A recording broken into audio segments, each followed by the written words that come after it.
नेहेमिया 8वां अध्याय। उ लोग परमेश्वर की व्यवस्था से पढ़ के पाठ के समझा दिहले, अर्थ समझा दिहले और लोग पाठ के समझ गईले। काहे कि सब लोग व्यवस्था के वचन के सुन के अर्थपूर्ण संदेश के वो सुन के का कैले उ लोग एगो सेवक संदेश के देवे वाला अर्थपूर्ण और आत्मा से भर के आत्मा के आवेश में पवित्र आत्मा परमेश्वर के सहायता से सहयोग से संदेश के लोगन के दिहला से का होला जानत हई। उनमें बड़ा सुधार आवेला। फिर का भइल? काहे कि सब लोग व्यवस्था के वचन के सुन के उ रोवत रहलन जा। जब उ रोवत रहलन जा तब नहमिया जवन अधिपति रहले और यजरा जवन याजक शास्त्री रहले और जवन लेवी लोग के समझावत रहलन जा। नेहेमिया एगो अधिपति हमें, हम अधिपति हई, ई प्रचार उ ना कैले। अपना जगह के हम जानत हई। उपदेश के स्थान उपदेश देवे वालन के दिहले। व्यवस्था के बखान करे खातिर परमेश्वर याजक लोगन के दिहले रहले। यही से का कहले देखल जा। और लेवी लोगन के जवन समझावत रहले उ सब लोगन से कहले कि आज के दिन तोहरा परमेश्वर खातिर पवित्र बाटे, ऐसे विलाप मत कर जा, न रोवा जा। खारा वचन पवित्र आत्मा परमेश्वर की प्रेरणा से खारा वचन जब प्रचार कइल जाला त लोगन में का होखेला जानत हई?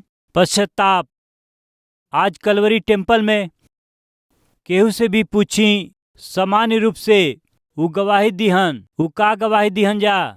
एक समय हम अपना मर्जी से जियत रहली, पाप के काम करत, हम पाप में ओकरा काम में हम डूबल रहली। बाकी प्रभु अपना वचन से हमारा स्थिति के प्रकट करके पवित्र आत्मा परमेश्वर हमरा के निरुत्तर करके हमारा जीवन के सुधार दिहले। ऐसे ही गवाही उ दिहन।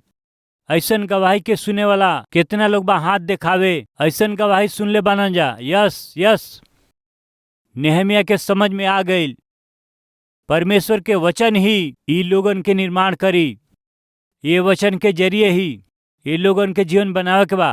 यही से जे लोग वचन के पहुंचावेला, जे वचन के प्रचार करे खातिर तैयार बा, उनके वो चुन लिहले। एह रीति से तैयार करके उन्होंने लोग के वचन के शिक्षा दिहला के बाद में 9वां अध्याय 1 वचन। फिर वही महीना के 24वां दिन इस्राएली लोग उपवास के टाट पहन के उ लोग सिर पर धूल डाल करके जमा हो गईलन जा।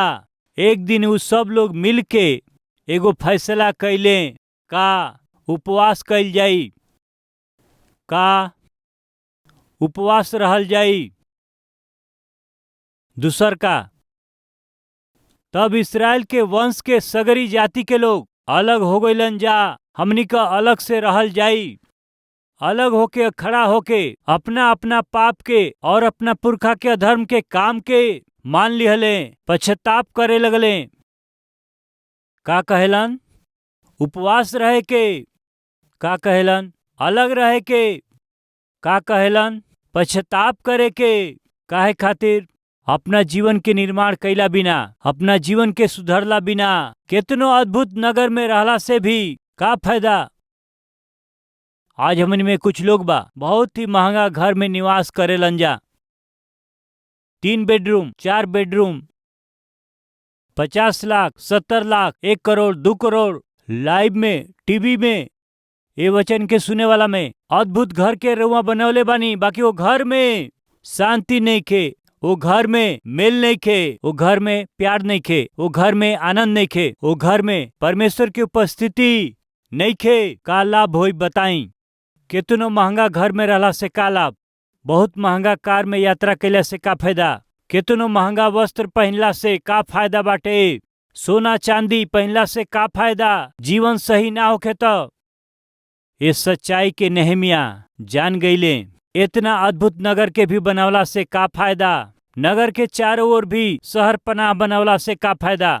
शहर पनाह में रहे वाला 10 गो या 12 गो फाटक के बहुत मजबूत कड़ी से बनावला से का फायदा बा?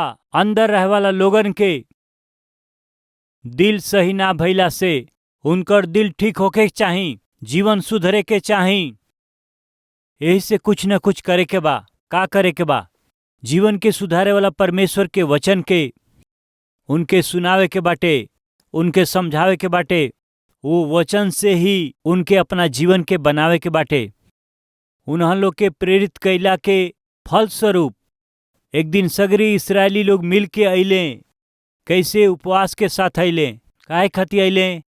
अलग होकर के। कैसे अइले? उपवास रख के अइले। कैसे अइले? अन्य जाति लोग से अलग हो करके अइले, अपना आप के अलग करके अइले। आके ऊ का कैले? पश्चाताप करके ऊ रोवले। ये सब का कारण का बाटे जानत हई? इतना पश्चाताप कैला के कारण का बाटे देखल जाई। आई दूसर का वचन, तब इस्राएल वंश के लोग सगरी अन्य जाति से अलग हो गईलन जा और खड़ा होके अपना अपना पाप, अपना पुरखा लोग के अधर्म के काम के भी मान लिहले। तब वो लोग अपना अपना जगह पर खड़ा होके दिन के एक पहर तक अपना परमेश्वर यहोवा के व्यवस्था के किताब के पढ़ के वो और अपना यहोवा के व्यवस्था के किताब के पढ़ के वो और अपना परमेश्वर यहोवा के वो दंडवत करके ही रहले। ये बहुते अच्छा बा प्रिय लोग, ध्यान से सुनी जा। वो सब लोग पश्चाताप कैले। वो सब लोग अपना पाप के मान लिहलन जा। अपना कैल पाप के मान के वो पश्चाताप कैले। कारण जानत हई दिन के एक पहर तक वो सब लोग उठ के खड़ा होके वचन के वो सुनले। असली में एक पहर के अर्थ बताई तो 10 मिनट, 20 मिनट या 30 मिनट। एक बेर रउआ सोची। 3 घंटा के एक पहर कहल जाला। 3 घंटा एक पहर होखेला। यानी सबसे पहले उ लोग का कैल इहो बाइबिल में बा। आई देखल जाओ। तब उ लोग अपना अपना जगह पे खड़ा होके दिन के एक पहर तक अपना परमेश्वर यहोवा के व्यवस्था के किताब के पढ़ के और 3 घंटा तक वो वचन के सुनत रहले। बहुत से स्थान में 20 मिनट का संदेश, उहे अमेरिका में देखला से 20 मिनट का संदेश, 30 मिनट का संदेश, 1 घंटा के आराधना, कुछ जगह में आधा घंटा के आराधना, 45 मिनट के आराधना। अब वही बेकार के टेक्नोलॉजी आ गई बाटे ना। ये पुलपिट के भी इलेक्ट्रॉनिक टेक्नोलॉजी से उभर देत हमें। हमरा जैसे प्रचारक यदि ये पुलपिट पर आके बाइबल रख के 30 मिनट ही रहुआ के बोले के बा, यदि हम 30 मिनट से अधिका प्रचार करत रहब, रुकब ना तो ई पुलपिट धीरे से वहाँ चल जाई। हम वहाँ अकेला रह जाई, ओकरा साथे हमार बाइबल भी चल जाई। वहाँ रहला से हम कोनो दूसर मैसेज ना शुरू कर दें। वहाँ टेक्नोलॉजी 20 मिनट, 30 मिनट से ज्यादा वचन सुनला के आत्मिकता आज बहुत से देश में नइखे रह गई। 30 मिनट काफी है, काफी है। 30 मिनट बहुत बा। बाकी परमेश्वर का धन्यवाद होके कलवरी टेम्पल में, ये पवित्र कलीसिया में पवित्र वचन के हर रविवार निश्चित रूप से 60 से 70 मिनट तक रउआ सुनत हई। यूथ फेस्ट होके या रात के प्रार्थना होके, विशेष प्रार्थना सभा में रउआ ध्यान देत बानी। 2.5 घंटा, 3 घंटा, 4 घंटा, 5 घंटा बीच में बिना रुकले संदेश देवे के अवसर बहुत बाटे। तो हम लोग में बहुत से लोग वचन से प्रेम करे वाला बाटे। ओहि दिन जीवन के सुधारे के बाटे। सुंदर नगर, सुंदर शहर पनाह के अच्छा प्रजा के रूप में हमनी के रहे के बाटे। त सुंदर पवित्र वचन के हमहन के सुने के बा। कितना देर तक वचन के सुन ले? 3 घंटा तक। 3 घंटा वचन सुनला के बाद उ लोग का कइल? उ लोग 3 घंटा तक प्रार्थना कैले। कृपया सुनी, वचन प्रार्थना ई चिड़ई के 2 पंख के समान बा। ज्यादा समय बाइबल पढ़े के बा या ज्यादा समय प्रार्थना करे के बा? सवाल कैला से वचन प्रार्थना दोनों बराबर होके के चाही। एगो चिड़िया के ऊंचा स्थान में उड़े के बाटे तब दोनों पांख मजबूत होके के चाही। ई दोनों पांख उनकर मजबूत रही तो ऊ उड़ला से शिकारी के पहुंच से बाहर ऊंचा स्थान में ऊ उड़ करके ऊ आगे बढ़ेला। बाकी हमन में कुछ लोग बहुत देर प्रार्थना करके, थोड़ा देर प्रार्थना करके धन्यवाद हालेलुया आमीन, असली में बाइबल पढ़बे ना करेलन, बाइबल के छुएबे ना करेलन, बाइबल पढ़बे ना करेलन। कितना निचता बा। प्रिय भाई और बहन लोग, बाइबल बतावेले कि आदि में चंगाई रहल और उ चंगाई परमेश्वर के साथे रहल और उ चंगाई परमेश्वर रहे और उ चंगाई देह धारण करके ऐसन बाकार और बाइबल में ई नहीं खे। आदि में का हवे? वचन रहे, वचन परमेश्वर के साथे रहल और वचन परमेश्वर रहे और उहे वचन अनुग्रह और सच्चाई से हमनी के बीच में डेरा कैलस। उहे वचन प्रभु यीशु मसीह हमें, उ वचन ही, उहे वचन लोगन में बदलाव लेके आवेला। हम चंगाई के विरोध करे वाला प्रचारक ना हई, हम जेकर प्रचार करिला यहोवा चंगा करे वाला परमेश्वर हमें। यदि कोनो मूर्ख सतीश कुमार चंगाई पर विश्वास ना करेलन, कोनो मूर्ख सतीश कुमार जी पवित्र आत्मा पर ना विश्वास करेलन, यदि कोनो मूर्ख सतीश कुमार के ऊपर पवित्र आत्मा के अभिषेक नहीं के, यदि वो कहत हमें तो हम कहत हैं उनके बाइबल नहीं के मालूम, हम कहत हैं वो आदमी के परमेश्वर का सेवकाई के विधि का है नहीं के मालूम। पवित्र आत्मा के सहायता के बिना ये पवित्र शास्त्र के का हम व्याख्या कर सकिला का? पवित्र आत्मा हमारा में रह के वचन ना प्रचार कैला से इतना लोगन के जीवन सुधारल गईल संभव बाटे का कहल जाई। यही से यीशु मसीह कहले कि तुम लोग हमारा बात पे विश्वास नहीं खजा करत, कम से कम काम के देख के विश्वास कर जा।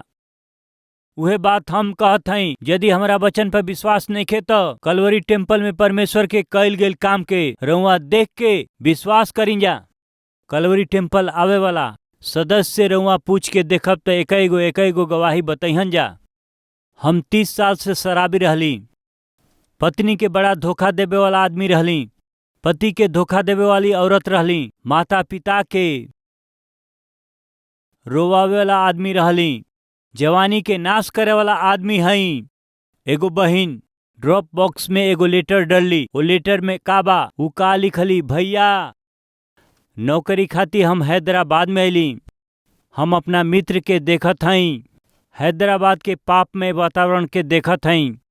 यदि यहाँ कलवरी टेम्पल ना होई और यहाँ रुआ सामर्थी वचन के प्रचार ना करती तो वो वचन के रुआ ना देले होखी तो हमार जीवन पूरा रीति से बर्बाद उ हो गईल रही। ऐसे नेखे बर्बाद भइल तो राउर प्रचार कैल गईल ई वचन हवे। ऐसन गवाही ढेर सारा बाटे, अनगिनत बाटे। प्रिय भाई और बहन लोग, ओहि दिन लोगन के जीवन के सुधारे के बा, बदले के बा कह के नेहमिया का कैले जानत हई? विशेष रूप से सबके एक जगह इकट्ठा कैले। वो ऐसे इकट्ठा करके सबसे पहले का कैले? वचन के, ओकरा बाद में वो प्रार्थना। वचन का करेला कहला से हमनी के कमी के वो दिखावेला। वचन का ह कहला से हमनी के जीवन कितना भयानक बाटे हमनी के आंख के सामने वो प्रकट करेला। देखी बाइबल बतावेले वचन दर्पण के समान बाटे। दर्पण के सामने खड़ा भइला से तोहर कमी दिखाई देई, वैसे ही वचन के रुआ सुनब त अपना कमी के रुआ जान पाइब। वही दिन नहमिया कैसे वहां के लोगन के जीवन के निर्माण करे खातिर 3 घंटा यदि खड़ा बड़े तो ई समान बात नहीं खे। काहे 3 घंटा उ खड़ा रहले, काहे 3 घंटा तक उ लोग प्रार्थना कइल? ओकरा पीछे रहे वाला कारण का बाटे हम बतावे जात हई। आज के दिन प्रिय भाई और बहन, जीवन के निर्माण करे के बाटे ऐसन आशा वचन सुनला के बाद में उनकरा के लागल। जीवन सही रहे के चाही, पवित्रता से जिए के बाटे, हमके अपन घर बनावे के बा, हमके भी जवानी के रक्षा करे के बा, हमके भी परमेश्वर के हाथ में उपयोगी पात्र बने के बाटे। यह रीति से रउआ के प्रेरित करे वाला परमेश्वर के ही वचन हवे। वो वचन के पढ़ला के बाद रउआ में का होखेला? रउआ उपवास करब, अपना के अलग करब, पश्चाताप कर बजा। कैसे? कब? बिल्कुल अबहिए। वचन के महत्व देवे खातिर अभिनंदन करत हैं यही समय। यदि रउआ में केहू भी अपना जीवन के ना बनौले होई हन तो वही पाप में जीवन के आगे बढ़ावत हई त परमेश्वर के जीवन अर्पण कैला बिना अब हम अपना जीवन के शैतान के सौंपले बानी। तब आज अपना जीवन के सुधार लें। हम समाप्त कैल चाहत हई। एगो अद्भुत बंगला रहे, वो कीमती बंगला रहे, वो एगो करोड़पति के बंगला रहे। वो बंगला के चारों ओर सुंदर गार्डन रहे। वो बंगला में सुंदर रोशनी खातिर लाइट वहाँ लागल रहे। वो क्षेत्र से केहू जाओ तो वो बंगला के सामने से जाए के पड़े, काहे कि वो बड़ा सुंदर रहे। वो करोड़पति एक दिन जब निपट गए, मर गए। विचित्र बात ई बा कि करोड़पति मरत मरत वो बंगला के केकरा नाम से लिख के गए, रउआ के मालूम बा का? वो मरत मरत वो अद्भुत बंगला के का कैले कि शैतान के नाम लिखलें। केकरा नाम? हम अपन पूरा संपत्ति और बंगला के शैतान के नाम से लिख के अब जा रहल बानी। ऐसे लिख के मर गए। प्रिय लोग, कोनो अच्छा काम, संस्था या मंदिर खातिर के नाम में लिख देतन तो अच्छा रही, बाकी शैतान के लिख देले। अब वो बंगला में के रही बताई? शैतान ही रही। वो प्रांत में रहे वाला अधिकारी का कर सकेलन? शैतान के नाम लिख दिले, रह ना सकेलन, वही से वो लोग वहाँ छोड़ दियल। कुछ महीना बीतला के बाद में ओकरा पास में रहे वाला गार्डन बगीचा के माली ना भइला से वो बगीचा का भइल? जंगल बन गईल। जंगली पेड़ पौधा बढ़ गईल। लाइट जरावे वाला नइखन, रोशनी ना रहल, वहाँ चमगादड़ भर गईली।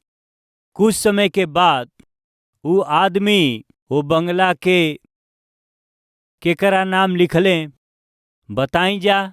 शैतान के नाम कर दिहलें। वो कौन से बंगला बन गईल? भूत बंगला बन गईल। ओकरा नामे कैलन, यही से बन गईल। भूत के नाम बंगला कैला से वो भूत के बंगला बन गईल। मेहरबानी से ध्यान दें, हमनी में केहू लोग अपना जीवन के शैतान के नाम से कर देले बाड़े। यही से उ रउरी जीवन के बर्बाद करके रख देले बाटे।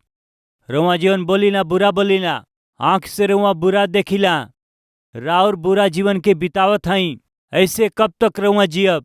रउरी नाश होखे वाला जीवन के, उ तोहरा पापी जीवन के, पाप में जीवन के प्रभु यीशु मसीह के हाथ में रउआ पश्चाताप करके रउआ सौंप देव तो यही दिन रउरी जीवन के हमार प्रभु पवित्र करी हैं, पवित्र व्यक्ति के रूप में रउआ के बदल दी हैं।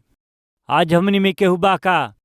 हम अपना जीवन के पाप के सौंप दिहली, पाप के लोगन के सौंप दिहली, शैतान के सौंप दिहली। वो हमारा जीवन के नाश करके रख दिल बड़े। बाकी आज हमरा के जान से प्यार करे वाला प्रभु जी हमरा के वचन देत हमें, हमरा जीवन के सुधार के, हमरा जीवन के पवित्र बनाए वाला, जीवन के फलवंत करे वाला यीशु जी के हम जीवन सौंपत बानी। कहतनी तो हमारा साथे मिल के प्रार्थना करब का?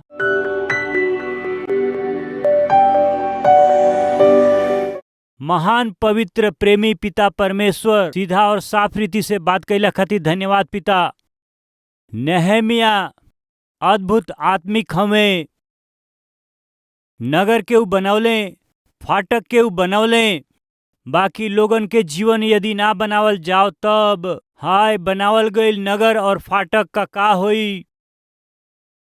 नगर के बनावे के, शहर पनाह के बनावे के, ऐसे बढ़ के लोगन के जीवन बनावल जरूरी बा। वो चाहत रहलन यही से ओहन लोग के जीवन के खाली राउर वचन ही बना सकेला। ये सच्चाई के वो जानत रहले, एक खातिर वो वचन के महत्व दिहले, वचन के ही वो प्रचार कैले, वचन के ही वो लोगन के सुना दिहले, वचन ही ओहन में पश्चाताप लेकर के आइल, उन्हन के अलग कैले, उनके पवित्र कैले। पिता राउर वचन ही जीवन के पवित्रता के साथ वचन देवे वाला सेवक लोगन के उठाई पिताजी। हमन के देश में रहे वाला कलीसिया के रखवालन के रउआ दर्शन देई, खरा वचन के उपदेश देवे वाला सेवकन के रउआ खड़ा करी। पिता कलीसिया में आवे वाला सदस्य लोगन के रौरी वचन के जरिए पोषण करे वालन के सेवक लोगन के खड़ा करी है पिता, तैयार करी पिताजी, आगे बढ़ाई पिता। राउर वचन ही जीवन के सुधारेला, राउर वचन ही परिवार के भी बनावेला, ई वचन ही पापी लोग के पश्चाताप में चलावेला, राउर वचन ही पापी मनुष्य के पवित्र बना देला। रौरी वो वचन के ही प्रेम करे वाला, सुनावे वाला पवित्र सेवक लोग के उठाई हे पिताजी।